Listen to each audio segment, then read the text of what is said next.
I am very pleased to have with us on the program tonight the president and CEO of Taurus, Mr. Bob Morrison. Mr. Morrison, thank you so much, sir, for joining us tonight. Okay, Cam, let's go back to Bob and Cam. I like that a lot better.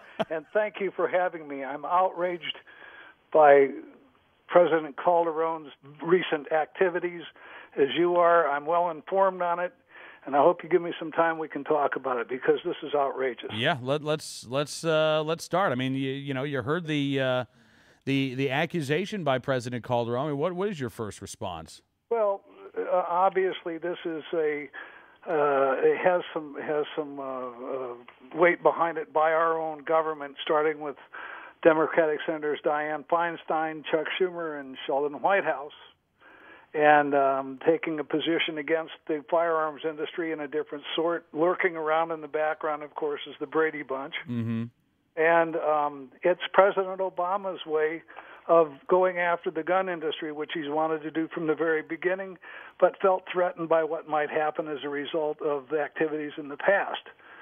The fact that when the gun ban was repealed in 2004 after a 10-year hiatus, that nothing happened in the United States, he had little to go on until I think he enticed Calderon to come to his support and accuse the gun manufacturers, which he did in no uncertain terms, saying, I accuse the U.S. weapons industry of responsibility for the deaths of thousands of people that are occurring in Mexico. Calderon said Saturday, it is for profit, for the profits that makes for the weapons industry. Now, that's the most outrageous thing you've ever heard, and you can see where it's inspired from. It gives Obama at last the opportunity to come back after the gun industry, to hijack us one more time. Since nothing has occurred in the United States as a request, and I don't even understand this because it's outrageous, from a foreign president. He gave him audience in front of our Congress, Cam, where he accused us of a 90% population of his illegal firearms that he captured, which is just an out-and-out lie. Mm-hmm. He wanted us to impose extensive federal gun restrictions, and he demanded that we do that. This is a foreign president, and he was cheered on by the liberal Democrats who would love to see that happen. And what I'm afraid is they're gunning for us, in spite of the laws that we have to protect us, to be able to go to the UN and sign that damn treaty they have there. Yeah. Bob, I think that you're on the money. I think as well Calderon benefits from this because, he's under a lot of political pressure in Mexico right now from people who say that his war against the cartels is failing. You've got activists who are marching who say they want the soldiers to return to their barracks and basically the government work out some sort of agreement or arrangement with the cartels. So Calderon benefits politically from this as well by finding a scapegoat outside of Mexico's borders. Well, of course, there is, because he can't blame himself on a losing struggle. He isn't working very hard against the drug cartels because I think he benefits from them, frankly. Well, look, the allegations of corruption in the Mexican government, not just the allegations of corruption, but the evidence of corruption, go all the way up to the highest levels of Mexico's government, Bob. I mean, just a few years ago, the Mexican Attorney General's office was rocked by a scandal where 5 individuals were found to be in the employ of drug cartels. One of Calderon's own security staff was alleged to be in the employ of the drug cartels to the tune of $100,000 a month. Again, if you want to look at ways that Mexico can fight the drug cartels, there's a lot of internal reform and cleaning house that can be done before they need to start pointing fingers at U.S. gun laws and U.S. firearms manufacturers. Well, let's look at the benefits if this were to occur. It lets Obama look good in the face of all the gun haters. Yeah. It gets him a way around our recent findings from the Supreme Court that we can legally own firearms, so he's going to restrict what we can own. It makes him the darling of the UN. It allows him then to go out and say because of reason he can do this, and I can guarantee you that if Calderon keeps complaining like he is, they'll be well rewarded by the U.S. government in many, many other ways. Let's go back a little bit, Cam. All right. I did some research today, and In March the 20th of 2009, the NRA-ILA published Mexico's Drug Wars. Will gun owners be the scapegoats? That's more than 2 years ago. Yep. And as always, being on the alert, the NRA warned us that this was going to happen.